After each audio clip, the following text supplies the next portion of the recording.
And while I knew something about Mount Lamington, I never really delved into the massive relief operation that followed and the subsequent resettlement of people. What if I told you an entire community vanished in the blink of an eye, a disaster that no one saw coming? In the blink of an eye, thousands of lives were lost, and a peaceful landscape was turned into a nightmare. But here's the twist. Until that eruption, no one even knew this mountain was active. This is the story of a hidden catastrophe, where the signs were ignored and a devastating decision was made too late. In this video, we'll uncover a catastrophe that came out of nowhere, changing everything in an instant. What really happened on that fateful day in 1951? All my Kira family include with my 7 family members. Let's uncover the story. Now first, like always, be sure to hit the like button down below. It helps us out tremendously with the reach of this video. Thank you. Here's something that might seem like just another old photograph. A man sitting in his aircraft. A quiet moment frozen in time. But if you look beyond him, in the background, a dark cloud looms. That's not just any cloud. It's the eruption of Mount Lamington in Papua New Guinea. The man in the photo is Tony Taylor, a George Cross awardee. His courage led him to fly over the still erupting volcano, gathering crucial data that aided rescue efforts. But here's what makes this even more haunting. Until that very eruption, no one even knew Mount Lamington was an active volcano. The disaster struck without warning, and in just moments, between 2,000 and 4,000 lives were lost. Beneath the towering peak of Mount Lamington, life carried on as it always had. This 1,680-meter high mountain stood in the heart of Oro Province, Papua New Guinea, its presence unshaken, its history seemingly quiet. At the time, the land was under Australian administration, and the mountain bore the name of Charles Wallace Alexander Napier Cochrane Bailey, the second Baron of Lamington. Quite the name for a place that had yet to whisper its true story. Surrounded by the rugged beauty of the Hydrographer Range, the landscape carried scars of ancient eruptions, marks left behind long before living memory. Nearby, Mount Victory had stirred in the 1930s, Wallowa in the 1940s, reminding people that fire still slept beneath the earth. But Mount Lamington? It had no stories of fury, no legends of destruction. And so, villages flourished at its base, untouched by fear. The summit, dense with jungle, gave no sign of unrest. The local Orokiva people lived under the distant authority of the Australian government, their safety shaped by those far away. Few had studied this land, few understood what lay beneath, and that would prove to be a grave mistake. 74 years ago, almost to this very day, something began to stir around Mount Lamington. It was January 1951, a time when the world around the mountain felt peaceful. School holidays meant children who boarded at the Sangara mission had returned home, unaware that their lives were about to change forever. The mountain, often shrouded in thick clouds this time of year, started showing signs, small at first, almost like whispers beneath the earth. Tremors rippled through the land, unsettling but easy to ignore. But then on January 15th, the first true warning appeared. A landslide had torn through the mountain slopes, leaving raw, jagged scars behind. Trees were ripped from the ground, falling like broken twigs in the chaos. Then, from the lower part of the mountain, something even more unsettling began to appear. White smoke rising slowly, quietly, but with an unmistakable sense of warning. By Tuesday, the 16th, the earth was restless. It trembled beneath the feet of those living nearby, as if the mountain itself was alive, stirring with energy. The constant shaking made people uneasy, and the landslides, which had scarred the inner peaks, seemed like a warning of something worse to come. As each hour passed, that feeling of unease only grew stronger. It felt as though the mountain was waking up, as smoke began curling from its summit. The air was thick, heavy, with a strange energy that couldn't be seen, but was felt deep inside. By Wednesday, the signs of danger became harder to ignore. The mountain was active, exhaling thick, dark smoke into the sky. The tremors that had once been slight now shook the ground violently, sending waves of fear through the nearby villages. People watched in horror as the mist that had cloaked the peak for days was swept away by the wind, revealing something terrifying. The sight of the mountain's angry face sent a chill through their hearts. Something was happening, and they weren't ready for it. By Thursday, it was impossible to deny the truth. Mount Lamington was waking up in ways no one had imagined. Smoke billowed into the sky like a signal, a warning that no one could ignore. Some missionaries knew the danger was real and prepared for what might come, but others still didn't fully understand the threat. The district commissioner was torn. Should he evacuate only the Europeans who lived in the area, or should he risk trying to move the thousands of local people who called this land their home? The clock was ticking, and every passing moment brought more uncertainty, more fear. The weight of indecision hung heavy in the air. Time was slipping away, and yet he found himself frozen, unable to act with certainty. He wasn't a volcano expert, nor could he predict disasters like a prophet. All he could do was watch, listen, and try to make sense of the tremors that shook the ground beneath him. The earth was whispering, but its language was hard to understand. When the first small eruption occurred that day, he knew he had to do something. He sent out a radiogram, its words a mix of hope and fear. Continuous earth tremors. 70 per day. Eruption commenced. Vast smoke billowing. Even as the message went out, the mountain was still not finished. This was only the beginning of what was to come. The mountain seemed alive, stirring with a presence that was both unsettling and mesmerizing.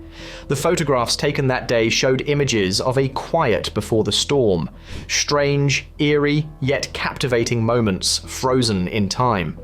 Unbeknownst to the people looking at these pictures, they were seeing only a glimpse of the horror that was about to unfold.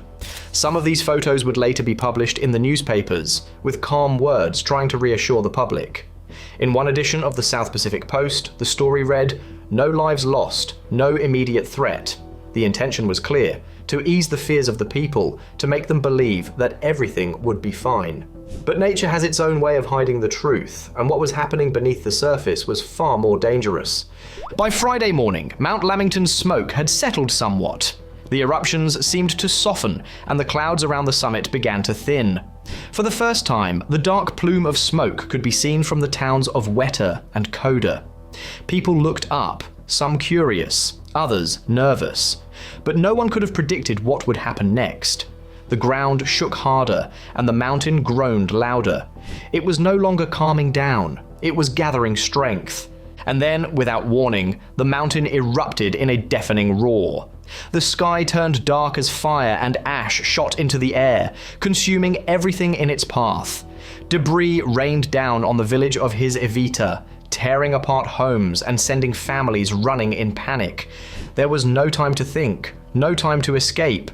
The mountain had fully awakened, and it showed no mercy.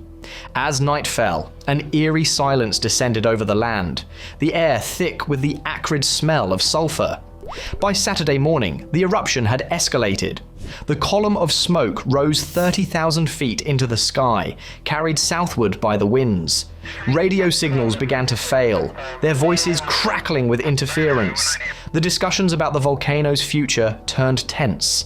That night, the tremors stopped, but something else took their place. Faint blue flashes flickered on the mountain's summit, casting an ominous glow that illuminated the dark sky, hinting that the worst was still to come. The following day would eclipse everything that came before, the moment when the mountain finally unleashed its fury. It was 10:35 in the morning, January 21st, 1951. A quiet Sunday, yet high above the dense jungles of Papua New Guinea, a Qantas DC-3 soared through the sky, following its usual route from Port Moresby to Rabaul. The aircraft, flying just under 3,000 meters, passed near Mount Lamington, an unassuming giant that had been restless for days. At 10:40, the earth shook with a deafening roar. A massive cloud shot up from the top of the volcano, expanding quickly like an unstoppable wave. The crew in the DC-3 didn't have time to think. They pulled the plane into a sharp dive, racing against the swirling cloud that seemed ready to swallow them whole.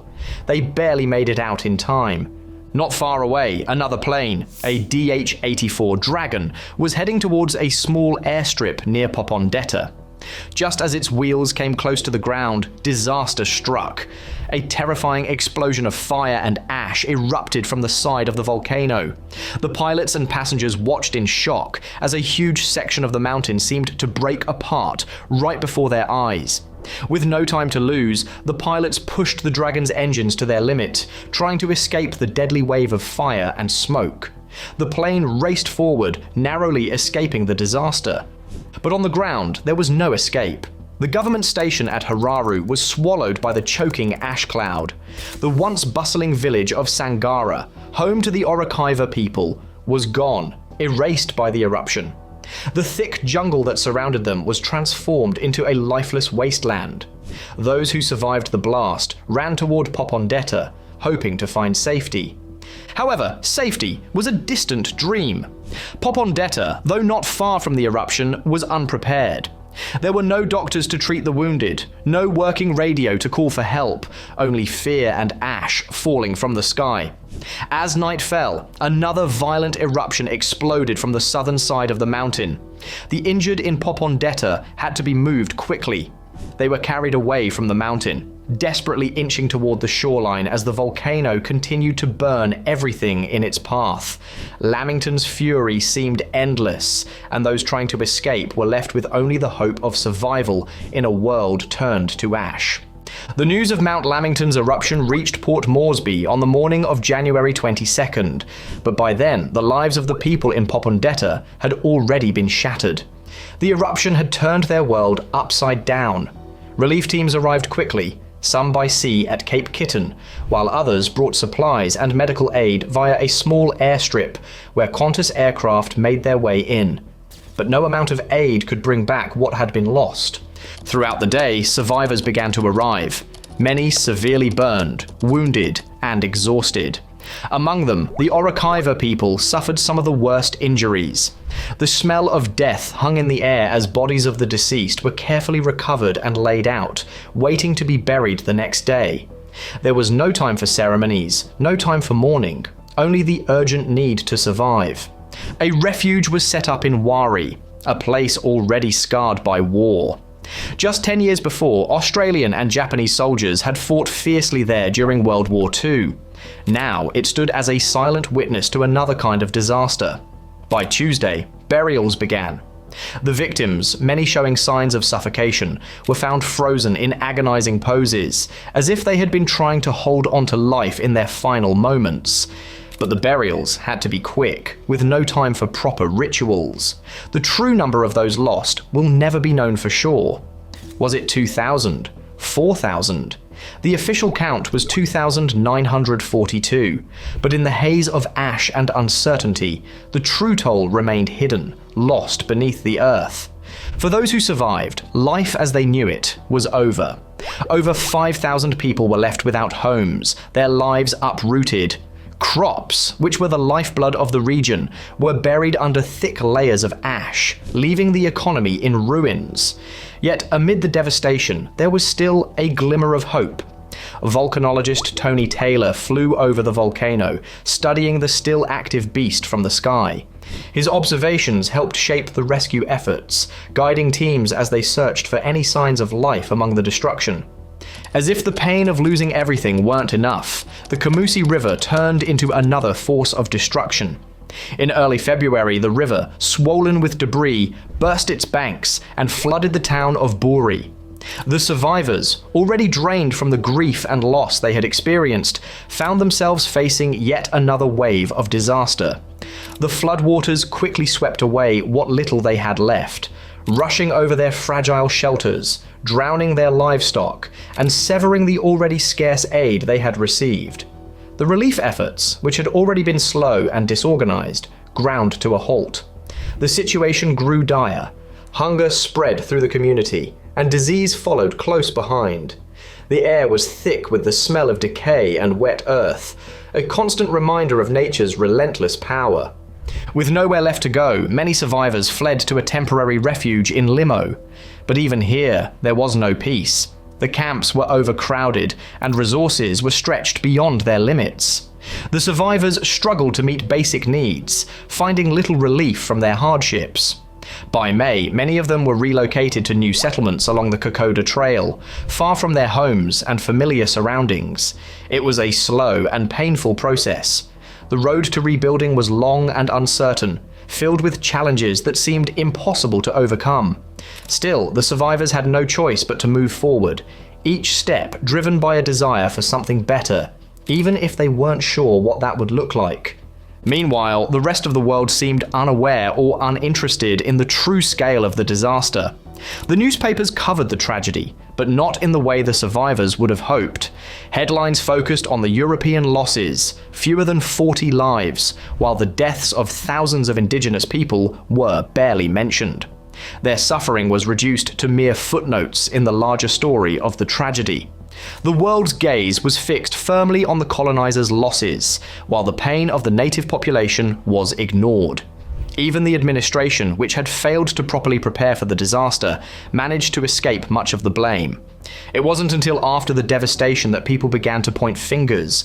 The warning signs had been there. Mount Lamington, the volcano that would soon bring about so much destruction, had shown its anger for days before the eruption. For a week, the volcano sent out clouds of smoke, and tremors shook the ground, clear signs that a disaster was on its way. But those warnings were ignored. The administration failed to act. District Commissioner Cecil Cowie, who would lose his life in the eruption, had recognized the danger. On Thursday, he had even requested the help of a volcanologist, a clear sign that he understood the seriousness of the situation. But instead of heeding the warnings, Judge Phillips, the acting administrator, arrived with his wife, treating the unfolding disaster like a sightseeing tour. His response to the crisis: he didn't think an immediate evacuation was necessary. To Cowie's wife, he casually suggested that if the volcano became violent, she should simply get in a jeep and drive to Kokoda. This decision to not evacuate turned out to be a fatal one. It was a decision sealed by fire and ash, a choice that would cost thousands of lives. In the aftermath, the bodies of those who had perished at Hayatu were exhumed and given the burials they deserved. But the damage had been done, and the administration could not escape the truth of its failure. The consequences of inaction were clear. Nearly 3,000 lives were lost. Despite the terrible loss, some good did eventually come from the tragedy. Mount Lamington, with all its fury and destruction, became an important case study. Researchers used the disaster as a lesson in what went wrong and how to prevent similar mistakes in the future.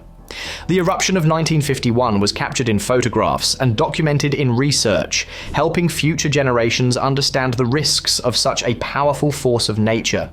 When the volcano finally quieted in 1956, it left behind more than just destruction. It left knowledge, hard-earned lessons written in the ashes of lives lost. For the people of Papua New Guinea, the pain of the eruption would linger long after the volcano had stopped erupting. 2 decades later, in 1975, Papua New Guinea would gain its independence from Australia, but the scars of that day, those of loss, neglect, and missed opportunities, would remain. The questions would still haunt the survivors and their descendants. Could more have been done? Could more lives have been saved? What might have happened if the administration had acted sooner, if they had listened to the warnings? Could history have taken a different turn? The tragedy of Mount Lamington would never be fully erased from the memory of the people who lived through it. And while the survivors rebuilt their lives and found new paths forward, the shadow of that disaster would continue to loom large in the collective consciousness. It was a reminder of the powerful forces of nature, the human cost of negligence, and the enduring resilience of the people who survived. The volcano had taken much, but it had also taught valuable lessons that would help future generations face the challenges of their world. Sometimes the warnings are there. The question is, who will listen? Thanks for watching. See you next time.